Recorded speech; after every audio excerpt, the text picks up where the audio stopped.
Are you ready to take control of your life and join a community of like-minded women who are on a mission to live their best lives too? Healthier, happier, and wealthier? Then get ready to find the support and motivation you need to pursue your passions and goals. Get ready to develop the courage to step out of your comfort zone and try new things. Join the My Best Life Tribe membership today and unlock a world of opportunities, empowerment, and sisterhood. Our exclusive community offers courses, collaborations, workshops, events, and so much more. Don't wait any longer to start living your best life. Visit our website, www.drstemi.com, and become a part of something truly special. My Best Life Tribe, where women thrive together. www.drstemi.com.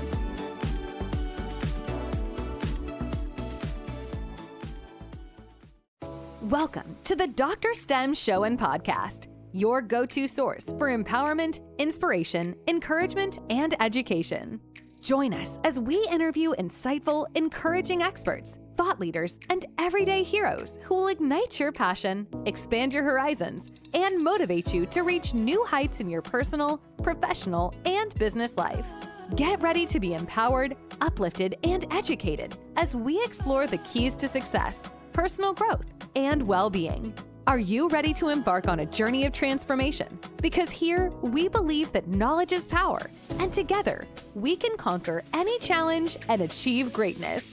The Dr. STEM Show and Podcast, empowering minds, inspiring hearts, and changing lives.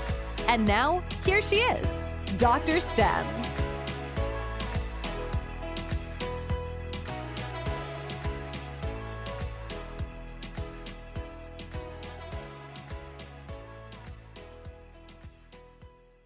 Hello and welcome to another segment of the Dr. STEM Show. Today, I'm really excited. And when I tell you that I'm excited, I'm really excited because, as many of you know, for about 15 years of my career, I worked with parents and teenagers. So that was my heartbeat of the work that I did. And I no longer focus on that now. I now focus on women empowerment. However, I'm still attracted and, continue to see those fellow experts or professionals like my guest, Kim. What I forgot to do is to ask you how I pronounce your last name. How do I pronounce it? It's Minch. It rhymes with pinch. So Kim Muench. I'm so glad. See, that's the good thing about having these moments as well. But I want to welcome you to this show, Kim Muench, like peach. I got it. Dr. STEM, I'm so excited to be here with you to have this conversation today. I can't wait for your questions and to try and enlighten your audience with what I know. Thank you so much. Let me tell you, my audience, who this lady is. If you are on TikTok, you have seen this beautiful face go through your page at some point. She's a TikTok pro. She's an expert in how parent-child relationships work. And for any parent out there, I don't care if your child is still a baby, a preteen, a teenager, or even an adult, you still continue to struggle with parent-child relationships at every age. So I know you want to hear what Miss Kim has to say about her experience and the work that she does to help parents and also professionals help those that struggle with their relationships on, parenting their children. reallifeparentguide.com is her website. But let me tell you, there are 3 C's that we'll be talking about in every answer that she'll be focusing on. She says she is helping people become clear, confident, and consistent. So with that said, I'm going to give you the platform to tell us a little bit more about yourself. Oh, thank you, Dr. STEM. Well, I am the mom of 5 now adult children. I have a daughter that's 18, and then I have 4 sons that are 21, 26, 30, and 36 years of age. I had my oldest son when I was 18, and that changed the course of my life, of course, to become a mother at the age of 18. And it changed the course of my family or my living arrangements as well. So I had to move out on my own. I was a single mom, had to figure it out. So it was a very growing experience for me, obviously. And shortly after my son was born, I did break up with his dad. It wasn't a healthy relationship, but we had to co-parent, obviously, for the rest of my son's upbringing. So we did that. Shortly thereafter, I married my now husband and had the 4 kids with him. So we've been married almost 32 years. I think it'll be 32 years next month. So what happened, though, we had in the course of all that goes on with raising 5 kids and, being married and keeping the house and all the things, I did, back in 2008, have an experience with my oldest son, who was 20 at the time. He became addicted to alcohol as a result of some mental health issues. He's been diagnosed with OCD and depression. And so he turned to alcohol. And I tried to manage that active addiction as a mom from 1,300 miles away because we weren't living in the same place at the time. So many months of challenge ensued with that. And fortunately for me, after he went to inpatient rehab, he did manage to, after a couple of relapses, he managed to find long-term sobriety. And in May of this year, he'll be 14 years sober. But it was in the walk of his active addiction that I really began to look at my parenting, knowing I had 4 kids behind him that I was going to be parenting through the teen years and the emerging adult years, and also the way that I was parented.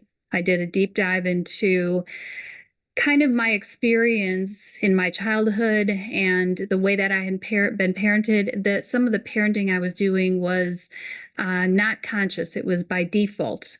And I was parenting based on some beliefs that I had about myself that weren't healthy. And I think a lot of parents end up parenting this way. So as a result, I went back to college because I had dropped out to have him at 18. So I went back to college. I got a bachelor's degree. My intention was to help teenagers with alcohol abuse. That didn't quite take place. I felt more comfortable in the realm of helping parents. And so since 2016, I have been a certified parent coach who has specifically worked with adolescents. As a result of being on social media the last couple of years, what continues to come to me and what now I focus on is coaching parents of emerging adults 18 to 29 who are struggling with mental health and or substance use, and what I call lost in place, which is essentially not moving forward in their lives, living at home and keeping odd hours, meaning they are up all night, maybe sleep all day, substance use, not wanting to work, not finding purpose in life. So those are the parents that I support and have been for the last several years, again, as a result of sharing my own story. Okay. Well, that is awesome. Thank you so much for sharing that. So, one of the things that I think a lot of parents are struggling with is not having a manual of how do you parent, children of that age where it's 18 and above. Because then in this country, once they're 18, many of them don't need parenting. But then, as you mentioned, some might have mental health problems that might require them to stay around for a little long. What are some of the challenges that you have faced that parents face with parenting those, that age group of children? I think the problems for the parents include really a huge lack of confidence in parenting. I think for years we were taught, I'm a Gen X parent. I'm 55. But I think we were taught that there always had to be a consequence, right? And so it's easier maybe to think of a consequence for a 12-year-old or even a 17-year-old. But when you have an emerging adult living at home who's 22 years old, who refuses to work, who maybe they smoke pot, maybe they don't, maybe, they have some unhealthy habits, they're not working, they're not contributing to the household.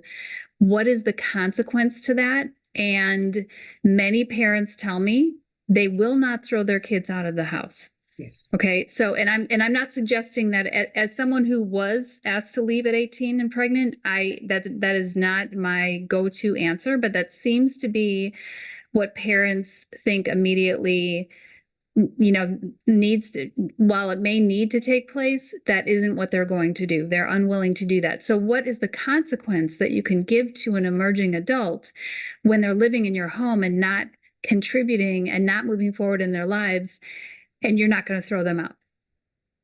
So what is the consequence? What do you do? You keep, I mean, because then you can't, get different results doing the same thing. Well, this is the work that I do, and this is why I can't give a pat answer to this, because this really is about individual families.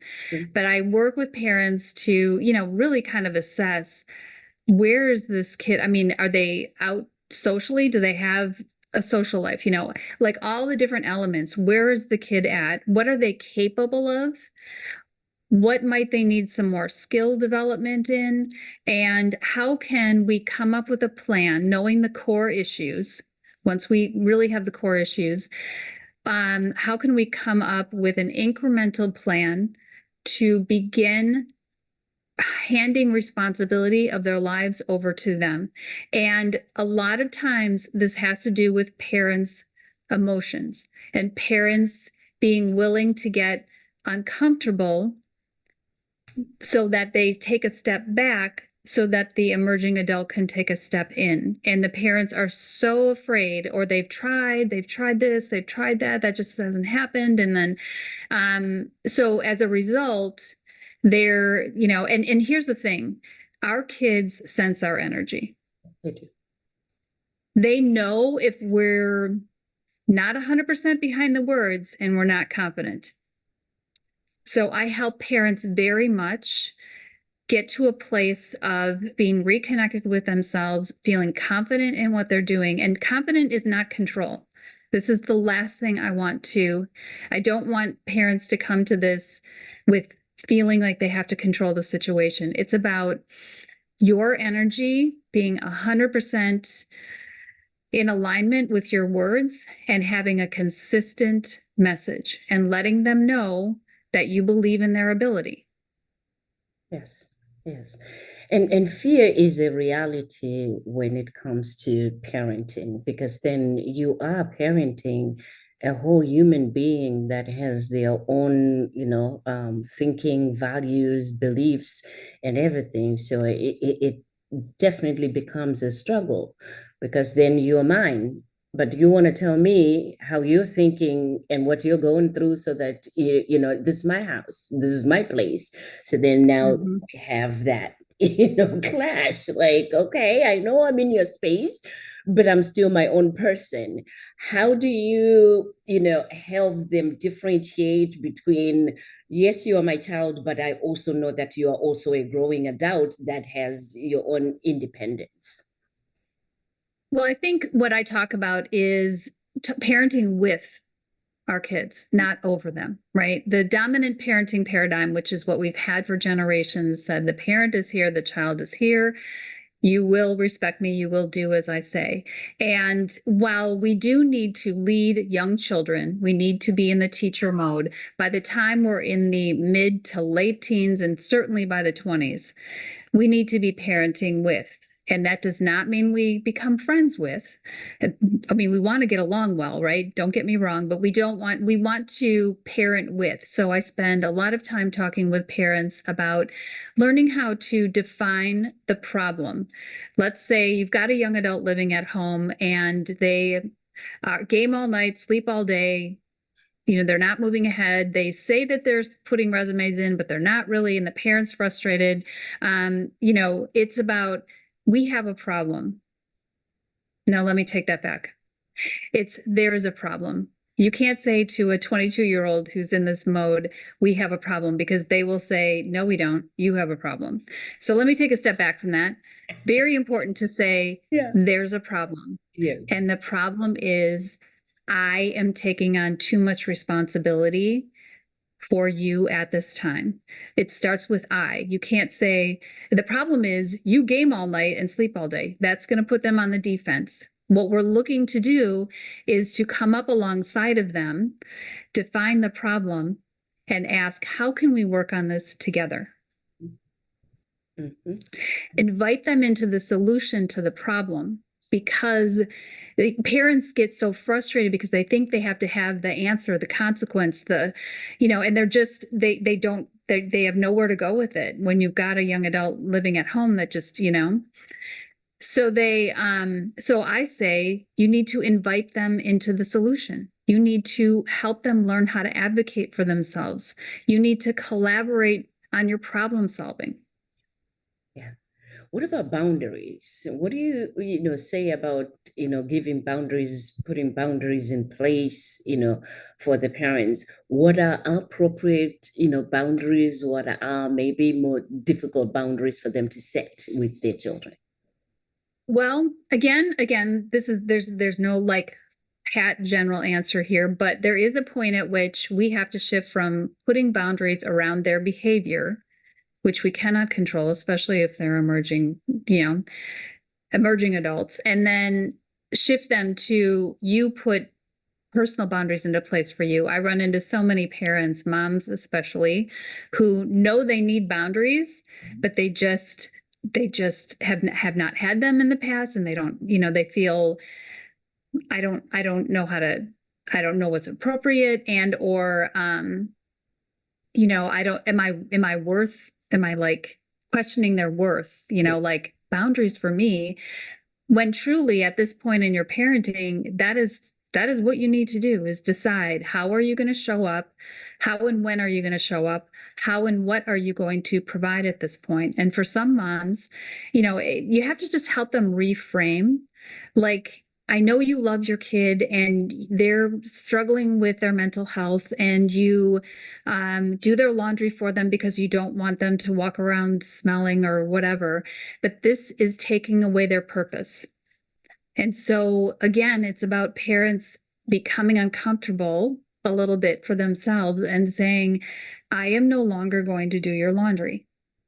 How you choose to show up, I cannot control, but I am not going to enable this dysfunctional, unhealthy pattern by continuing to do for you what you can and should be doing for yourself.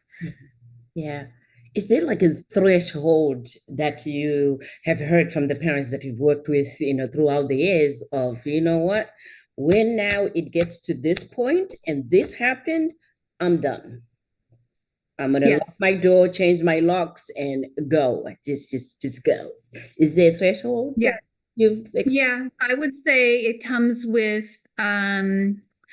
continued, probably, substance use, and or if a parent feels physically threatened by their emerging adult, they will, and I would advocate for that. Nobody should be, in a situation where they're fearing anybody and living with that kind of fear. So that's about the only case that I would say. And, it's just really hard if you're talking about substance use or chronic substance abuse, and you have younger children, and that is something that is deeply affecting your younger kids. It is, you have to really think about that. Yeah. I think when I was working with the parents and children, the other, threshold that I also advocated to say, what, I think this is when you need to really put your foot down and also, work on your guilt is when it was affecting their health, because I had a lot of mothers that, because of the stress of just arguing and getting to this point, their anxiety was just to 1,000. They had anxiety to Mhm. 1,000, and then their anger, they would get so angry and just like want to lash out all the time. So then now, as you know, it does start to affect your physical Yeah. ailments as well. So then I said, well, if it's getting to that, then maybe that's another threshold of saying maybe it's enough that they no longer stay with you, because then it's affecting your health. Yeah. And really, like I said, it's so hard to give and because really what I do is there are certain themes and threads that run through a lot of families, but every circumstance is a little bit different. Again, it's also trying to figure out, what is this kid capable of? What are they capable? And so, with some families, the first incremental step is having them shower in order to get dinner, like in order to sit with the family and have dinner, or have dinner at all, you need to shower twice a week. Or, I mean, it really can be extremely incremental. Sometimes it's, in order to continue to live here, you're going to have to go to family therapy with us. Like, we're going to require you to participate in, because this is bigger than us, and we need to have some help in it. And if we want to continue to provide you a space to live, you're going to have to participate in that with us. That's a really good, good answer. And I think it answers my next question, which was, how can they, as parents, support their children's emotional well-being? Yeah, I think that would be one way. I think the other is to do what I call the 80-20 rule, which is listen 80% of the time, right? Talk 20% of the time. We do a lot of talking when our kids are in their earlier years, and again, teaching them and being in that model role.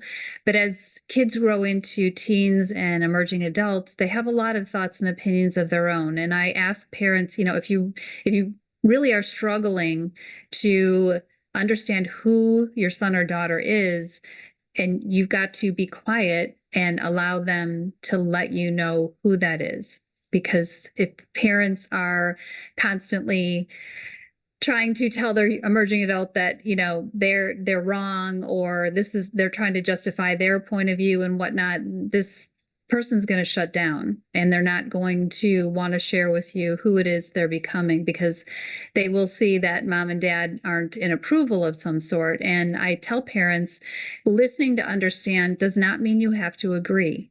It's about hearing who your son or daughter is, not who you want or need them to be. Yeah. Do you have an example from your own experience or another parent of how that, 80%, 20% can work? I can give you one from my own example. I can just from the top of my head, and this is maybe hopefully not a controversial one. I wrote about it in my book, but it is a really good example, I think, of understanding that you love your child for who they are, not who you want or need them to be. So I have a son who is 30, my second son, and he was recently ordained. And many years ago, when he came to me to tell me that he was planning to go into seminary, this was after college, and he had done some mission work for a couple years and whatnot. We knew he wanted to. And then he came to us and said, I'm ready to go in. I'm going to go in. And I said, I had to grieve the idea. I had to listen to where he was, coming from, for sure. And it was clear to me that at 25, he knew he had had enough life experience. He knew that this was his path. And I, of course, wanted to support him in that. But I had always pictured him as being a really wonderful husband and father. And he was choosing the one path because he's going to become a Catholic priest. So he just became a deacon. So he was choosing the one path in his life that, he cannot do that. And so fortunately for me, I had a very good friend who put it in perspective by saying, Kim, maybe he's not meant to be a dad to a few, but a father to many, Oh, which I makes was me just cry gonna because say, I was just it makes gonna me say cry the same because thing. yes, Ladies, are you ready to feel more relaxed and enjoy a more balanced life?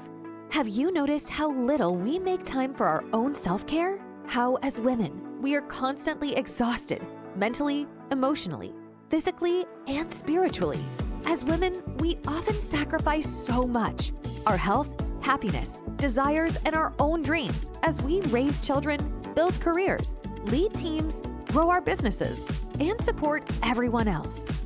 Introducing the uplifting and transforming monthly Women's Self-Care Success Virtual Workshops.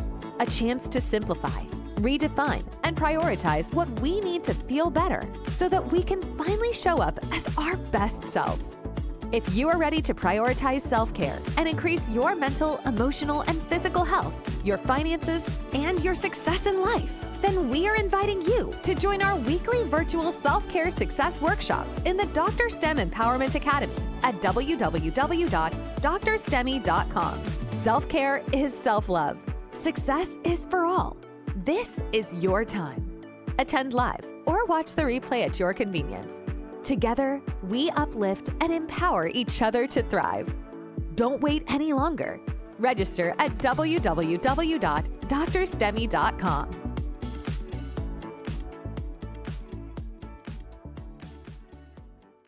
fortunately for me, I had a very good friend who put it in perspective by saying, Kim, maybe he's not meant to be a dad to a few, but a father to many, Oh, which I makes was me just cry gonna because say, I was it just makes gonna me say cry the same because thing.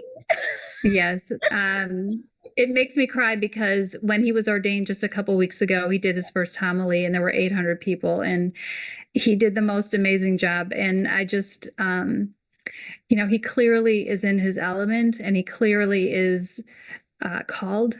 And I know he touches so many lives and will continue to do that. So, but I want to illustrate for parents. I did go through a grieving process.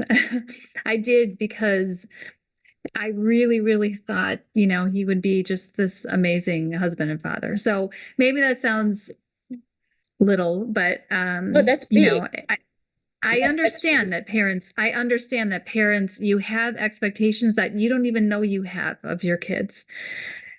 And so we have to be really mindful of not projecting who we want them to be or need them to be or think they should be onto them and just love and support them where they're at. Thank you for that example and congratulations to your son and to your family. Yes. Yeah, that was a great example. And it's an example that resonates with those parents, whose children's identity also, gender identity, that they identify as gays or lesbians, I mean, that changes any parent's, expectation or dreams. It also resonates with parents who want their children to be doctors, lawyers, and all these other big positions that they might have. And then the child says, you know what? No, I want to be a teacher. And they go, no, you can't be a teacher, because teachers do this. So that example that you have, is going to help some, parent who's struggling with understanding or even accepting what their child, is expressing to them or who their child is. Right. Yeah. And I think, like I said, it was a grieving process. I had to really think about it and really, you know, um, understand. And now, I mean, I just obviously couldn't be happier for him. But I think it's okay for parents to admit those feelings. I wouldn't necessarily, I mean, he knows how I feel. It was in my book. He knows that this is, however, it's not something that I would necessarily go to him on. You know what I'm saying? Like I needed to get support on that from someone other. It's not my son's responsibility to hold feelings for my grief because I thought he was going to be one thing and he went a different direction. Thank you for reiterating that as well, because then, for a lot of parents, they want the child to be able to change who they are or what their heart desires are in order, again, to soothe mom and dad or to, Mhm. please mom and dad. And again, I like the fact that you realize that no, that's not my son's responsibility to hold those feelings and thoughts for me. So would it be safe Right. to say part of your support was therapy as well, or you just did that on your own? I'm not sure what your journey has been. Wait, are you asking me if I have Yeah, if done some therapy? yeah, if that, if when dealing with this, that grief, is that something that you were able to process in therapy as well, or you did that I just on my own, through journaling, through, just really a being mindful and asking myself, what kind of relationship do I want to have with each of my kids, and is it about me or is it about them? And I say this to parents a lot of times, like I'm like, is that about you? Is that your work to do? Or is that their work to do? So let's, I very much work on helping parents separate, distance themselves from, trying to do the work of the other person. Yes. Yes. Okay. Well, I'm a therapist, so I'm always advocating for people to also get support. And now that we Absolutely. have, yeah, no, now that we have not only therapists, but we have coaches like you who are also, in a position to support other parents. I want to encourage the parents that will be watching us to know that, there are many ways of you going through and dealing with the struggles that you're dealing with. And part of it is, yes, there are books out there, there are videos out there, but then, there's also journaling that you can do on your own. What I love about journaling is you can now process whatever you write in there with your coach or with your therapist. So, there's no one size fits all. And that's what I love about it, that, there are many ways of doing it. So thank you for sharing yours.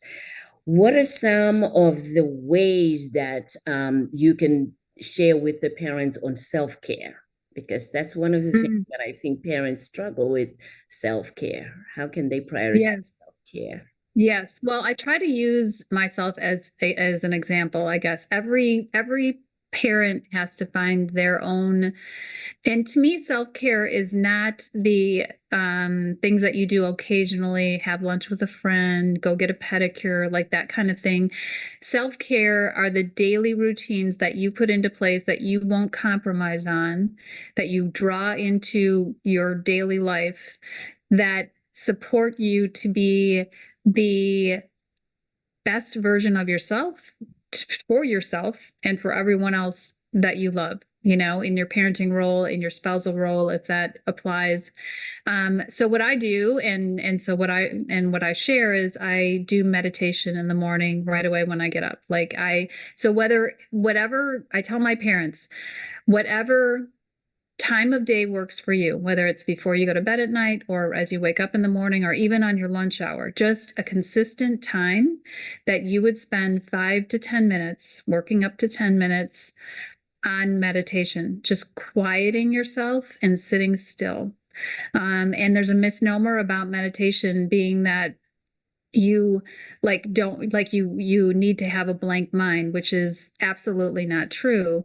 It's the bringing yourself back every time to the present moment that is what's needed to, as I've found out over the past several years of meditating daily, helps you stay calm and grounded and centered, especially when the things around you are crazy. I also work out every day, and I ask parents to consider taking 20 minutes, half hour, if they aren't typically someone who does work out, to take a walk, to, whatever it is. And if you live in an area where it's winter and it's cold, whatever, if you can get to a mall, if you can get to, whatever you can do to prioritize moving your body every single day for a little bit is really important. And then, I strongly believe that what you put in makes a big difference. So obviously nutrition, but then also, there was a while back that I stopped listening to certain music and I stopped watching certain movies. And I now, whatever I choose to read, whatever I choose to watch, whatever I choose to listen to is something that I know is going to make me a healthier, happier, calmer, more content person when I'm done with it. I won't put into me anything that is, there's so much negative in the world. I would never choose to put some media into my being that was negative. Oh, wow. Thank you very much. Thank you. Well, this is a nice, candid conversation. And I want all of you parents that will be watching this to understand that there is more that she has. You mentioned some books. What are the books? And, can you tell us a little bit about them and where they can get them? Well, I have a book that I wrote about my childhood and the beliefs I took on that were limiting, that were running through my subconscious as I was parenting and in my marriage, until I really looked at it and asked myself 4 questions, which are in the book. And the book is called Becoming Me While Raising You: A Mother's Journey to Herself. And that's available on Amazon. I self-published that. It's also free on Kindle. And I do coaching one-on-one. I also have an amazing, wonderful group that meets twice a week online for moms of 18 and older. And it's called the Empowered Moms Group. Moms from all over the country come and they talk about the challenges that they're faced with their emerging adults. So all sorts of different challenges are in there, and I coach them in a group setting. Okay. Okay. And all of those programs, are they on your website? Yes, you can find all of that at reallifeparentguide.com. Okay. And your TikTok handle is? It's at Kim Muench, Muench, parent coach, also on Instagram as well. Okay. Oh, Instagram as well. Yes. So if you just type in, for those of you that are like me, sometimes I forget and I just go real parent, coach. I mean, you come up. Anything parent, actually, you just tell parent coach, you come out. Which is awesome, which is awesome. So as we end, I wanted to just pick your brain on, connecting with your teenager. What few tips can you give a parent as we end the podcast of Connect? Because that's the biggest thing, right? They want to connect with their, teenagers or, emerging adults. And then, the emerging adults are also trying to connect. So that's always the big gap right there. Yeah, first and foremost, I think you have to meet your kids where they're at. And that means, I will tell parents at times, you might have to go to your teenager or your emerging adult and say, hey, I've noticed that we've become really distant. You have to be somewhat vulnerable and admit, like, we've gotten to this place where everything is about what you're not doing and me lecturing you. And I don't want that for our relationship. Is there anything you'd be willing to spend a little bit of time with me doing, in the next couple of days? And that could be taking the dog for a walk together. That could be cooking a meal together, the favorite meal. That could be going for a coffee. It doesn't have to be something expensive. It's about connecting. And then it's really important, parents, if they give you that time, if they are willing to hear you, is to not turn that into the time when you talk to them about this or that. No agenda. If anything, your agenda is to just simply connect. And it's okay if it's quiet. It's okay. Sometimes parents want to fill the gap because they're afraid that, if they don't say something, their kid won't say something. I have a very quiet son. And I will tell you, when I stopped the anxious chatter for me, he did eventually come out. Now, he's not a major talker, but if I give him the space, he will come into it. And so parents, be very careful and honor your son or daughter's time that they're giving you so that you can build that connection. Don't abuse it by starting to lecture them. Yes, yes, yes. No, great advice. By the way, I love, love, love your TikTok videos. So I want to encourage everyone to go there and get, I mean, it's just hilarious, some of the, TikToks that she has, but they're so candid, casual, and also real talk. And that's what I love about them. So I want to encourage people to visit all your handles on Instagram, TikTok, as well as your website, because she does talk more even on the website about the challenges that parents face and how she has overcome some of those challenges, as well as how she can support you in those challenges. So until next time, because I know we do this all the time, so please do come back again and let's do more talking. Thank you again for being my guest, Ms. Kim. Thank you, Dr. Stem. I loved talking to you. Thank you. Thank you so much for tuning in to this episode of the Dr. Stem Show and Podcast. If you're enjoying the show, please feel free to rate, subscribe, leave a review, hit that like button.